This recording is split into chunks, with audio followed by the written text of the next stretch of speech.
في رحلة تطوي الدروب بين المدائن والشعوب بحضرة الذكر الحكيم وحدنا رب القلوب، وحدنا رب القلوب. في رحلة تطوي الدروب بين المدائن والشعوب بحضرة الذكر الحكيم وحدنا رب القلوب، وحدنا رب القلوب.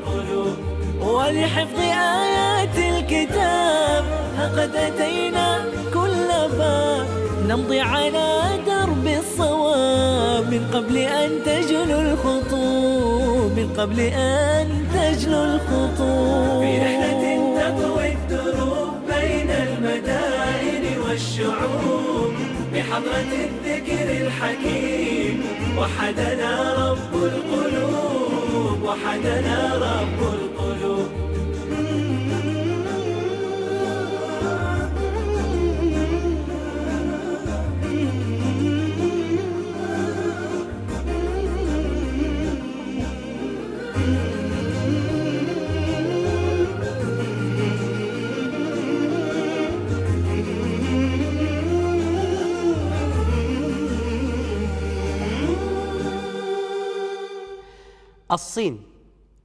الصين يعتبر فيه المسلمون في هذه البلدة أقلية، وهذه الأقلية تقدر تقريبا ب20 مليون مسلم، وهذه الفئة تعتبر منسية تماما. فأحببنا أنا وفريق العمل مسافر مع القرآن أن نسافر إلى الصين لكي نسلط الضوء على المسلمون هناك وكيف يحفظون القرآن.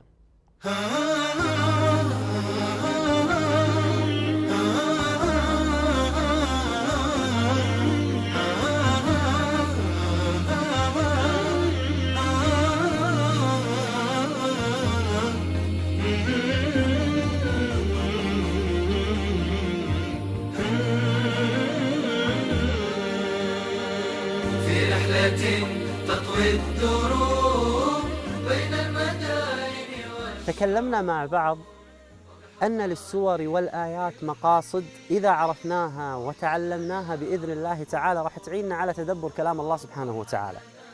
وهناك للآيات أسباب نزول، هذه الأسباب إذا تعلمناها وتدبرناها بإذن الله تعالى راح تعيننا على تدبر كلام الله سبحانه وتعالى. هناك قصة حصلت للنبي صلى الله عليه وآله وسلم، هذه القصة راح تبين لنا أن أسباب النزول فعلا تعيننا على تدبر هذا الكلام العظيم. كان النبي صلى الله عليه وآله وسلم يصلي العصر في الصحابة رضي الله عنهم وأرضاهم، وعندما سلم بعد الانتهاء من الصلاة جاء رجل إلى النبي صلى الله عليه وآله وسلم فقال: يا رسول الله إني قبلت امرأة. فأعرض عنه النبي صلى الله عليه وآله وسلم واحمر وجهه، زعل النبي صلى الله عليه وآله وسلم، فذهب هذا الرجل.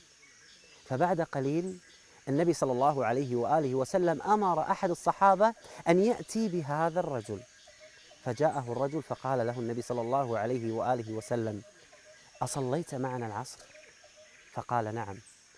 فتلا عليه النبي صلى الله عليه وآله وسلم آيات عظيمة في سورة هود، فقال: وأقم الصلاة طرفي النهار وزلفا من الليل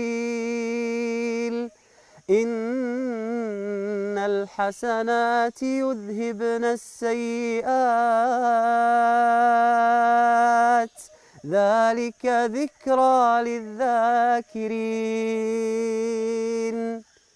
ففرح هذا الرجل من هذه الآية التي تلاها النبي صلى الله عليه وآله وسلم، فاستبشر الصحابة فقالوا للنبي صلى الله عليه وآله وسلم: هذه الآية له خاصة أم لنا عامة؟ فقال النبي صلى الله عليه وآله وسلم: بل هي لكم عامة. أنا أقول لكم الآن كلام من قلبي، عندما تصلون عند هذه الآية وأنتم تريدون أن تقرأوا القرآن في سورة هود، الآن علمتم سبب نزول هذه الآية، ما راح يخشع لها قلبكم أكثر؟ ما راح تتدبرونها أكثر، تتأملونها أكثر؟ عندما تقرؤون هذه الآية تعلمون عظم الصلاة وقدر الصلاة، وأن هذه الصلاة تمحو كل الذنوب. فقال: إن الحسنات يذهبن السيئات.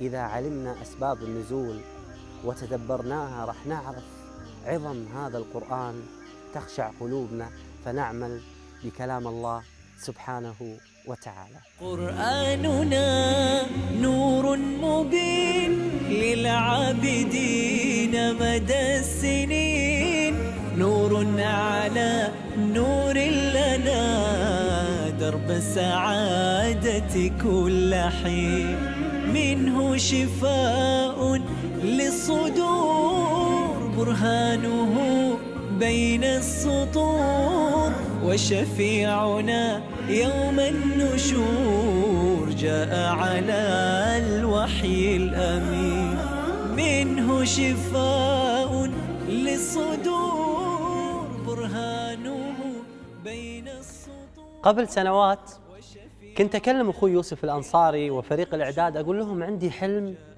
أني أروح الصين بين الجبال والأشجار أرى حفظة القرآن هناك. والله سبحانه وتعالى بفضله ومن علي وفقني أني وصلت إلى الصين، وبين الجبال والأشجار أسمع كلام الله سبحانه وتعالى يتلى هناك.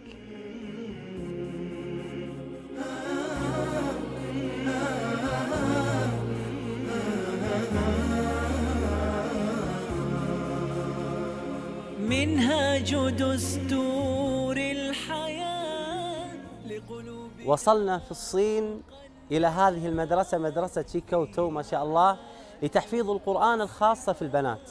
بين الجبال وصلنا مع فريق العمل ما شاء الله بين الجبال نسمع كلام الله سبحانه وتعالى يتلى. أسأل الله سبحانه وتعالى أن ينشر هذا الكلام العظيم بين كل البلدان في العالم، وأسأل الله سبحانه وتعالى أن يثبتهم هؤلاء البنات الذين يحفظون القرآن بإتقان وأسمعهم يرتلون القرآن بمخارج جميلة. تعالوا معي نراهم.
يكررون الآية الواحدة 3 مرات كي يتقنون القراءة.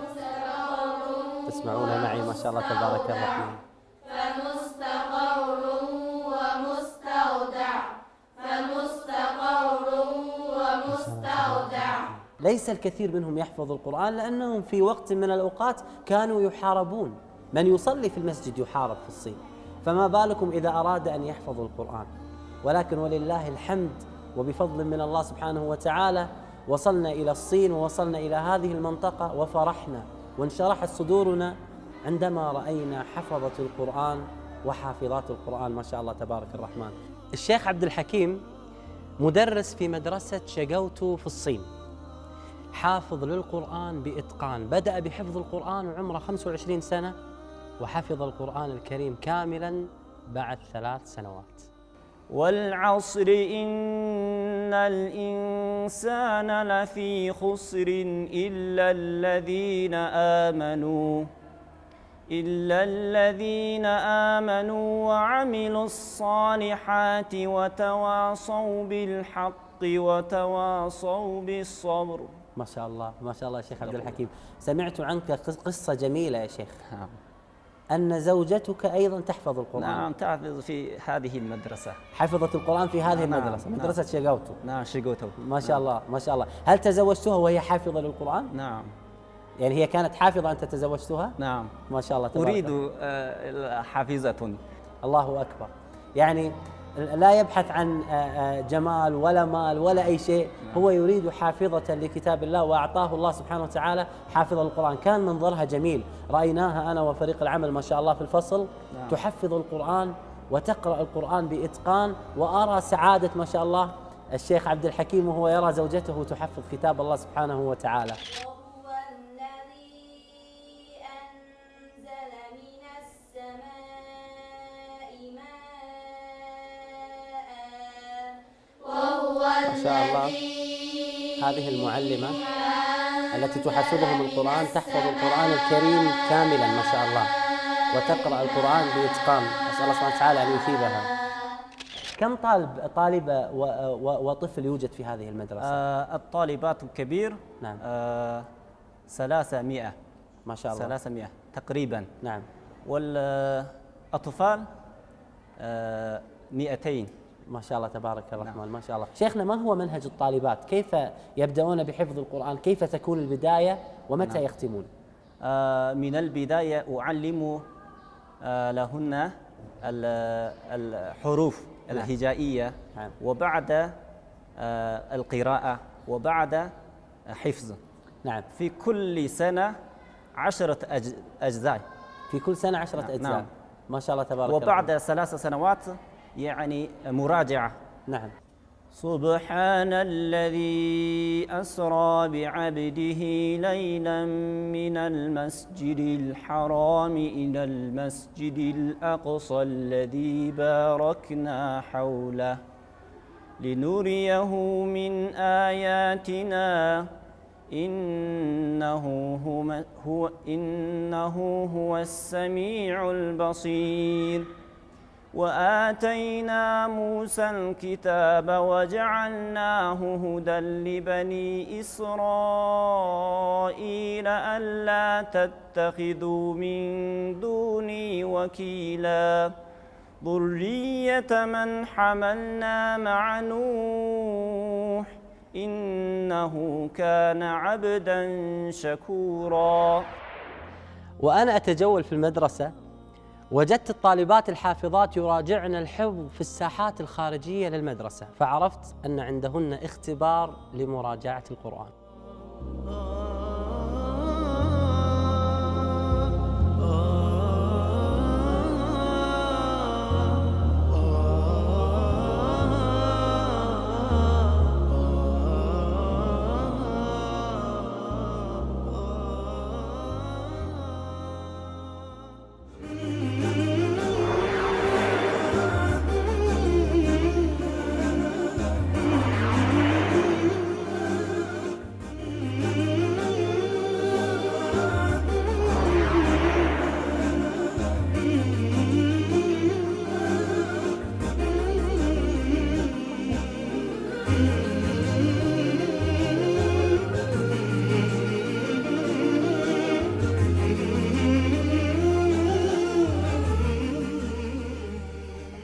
مستمتع جدا وأنا أتجول في هذه المدرسة ما شاء الله، مدرسة شيكوتو لحفظ القرآن الكريم للبنات. وصلت إلى مكان الأعمار اللي توجد داخل هذا المكان من 4 إلى 6 سنوات. ماذا يعلمونهم؟ يعلمونهم اللغة العربية وكيفية قراءة القرآن. ما شاء الله ما شاء الله تبارك الرحمن. ما شاء الله ما شاء الله ما شاء الله تبارك الرحمن. هذا الولد ما شاء الله لا يتجاوز عمره 4 سنوات أو 5 سنوات، يفتح على سورة البقرة ما شاء الله في الجزء الثاني. ما شاء الله تبارك الرحمن. اقرأ. سيقول السفهاء من الناس ما ولاهم عن قبلتهم التي كانوا عليها وما كان الله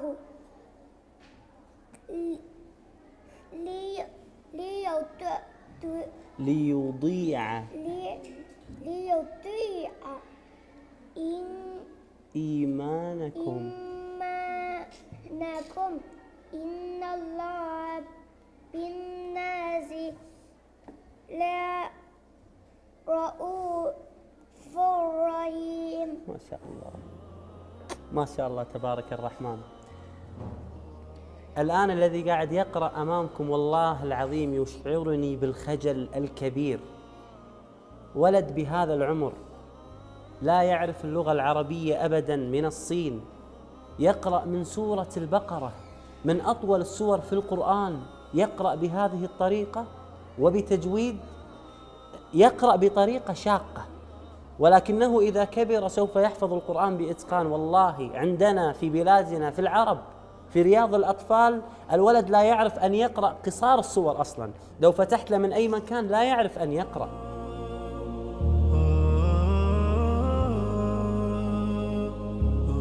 فعلاً هذا المشهد يشعرنا بالخجل. ولد صغير من الصين لم يتجاوز عمره 5 سنوات يقرأ من سورة البقرة وهو فاتح المصحف. وين أولادنا عن قراءة القرآن بهذا الشكل؟ ما شاء الله، ما شاء الله تبارك الرحمن، ما شاء الله تبارك الرحمن، ما شاء الله. هل اقرأي من مكان آخر؟ نرى أي مكان، نرى أي مكان، ما شاء الله. اقرأي من سورة المعارج. سورة المعارج. 天地章 بسم الله الرحمن الرحيم. سأل سائل بعذاب واقع للكافرين ليس له دافع من الله ذي المعارج.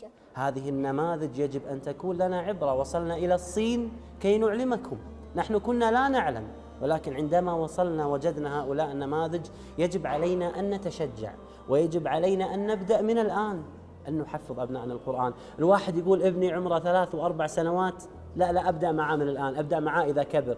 هؤلاء أعمارهم 4 و5 سنوات من أي مكان من المصحف يقرأ وهو من الصين.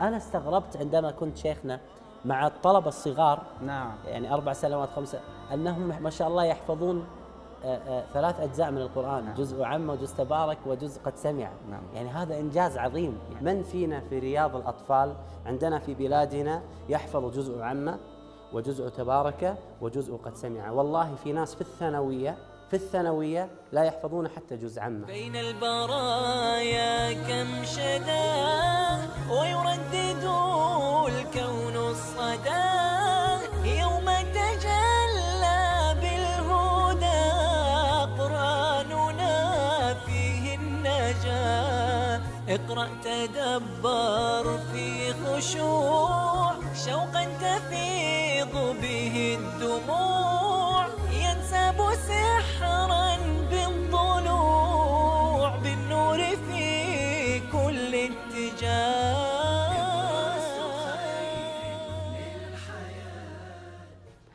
لما رأيت الأطفال في الصين يقرؤون القرآن بهذه الطريقة تحمست وتشجعت، وقعدت معاهم أعلمهم كيفية قراءة سورة الغاشية. والله كانت تجربة جميلة. وجوه يومئذ ناعمة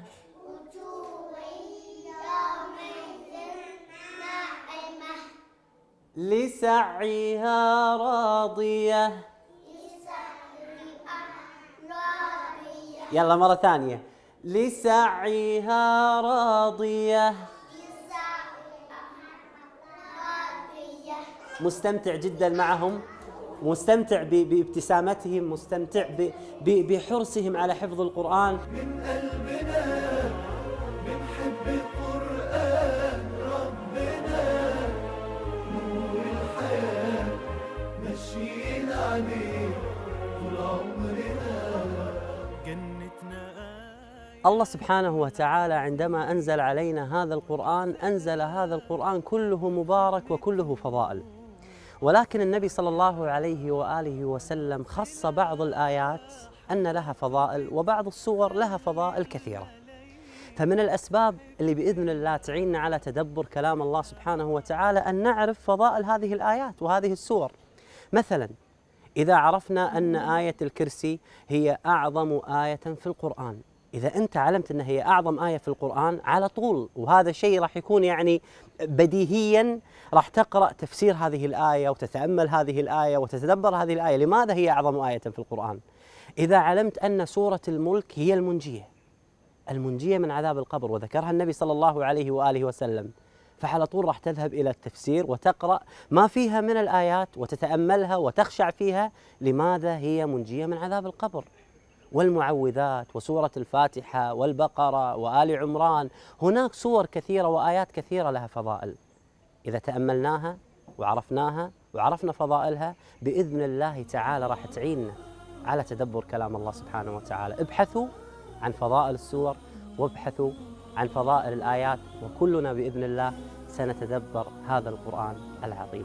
عبير الروح حين يفوح وباب الخير لي مفتوح، فيه يبوح فيض الروح عريج العشق بين الدور. عبير الروح حين يفوح وباب الخير لي مفتوح، فيه يبوح فيض الروح عريج العشق بين الدور. نطوف برحلة القرآن دروب الخير والأوطان، وتسمو غاية الدنيا لكي نلقى رضا الرحمن. نطوف برحلة القرآن دروب الخير والأوطان، وتسمو غاية الدنيا لكي نلقى رضا الرحمن.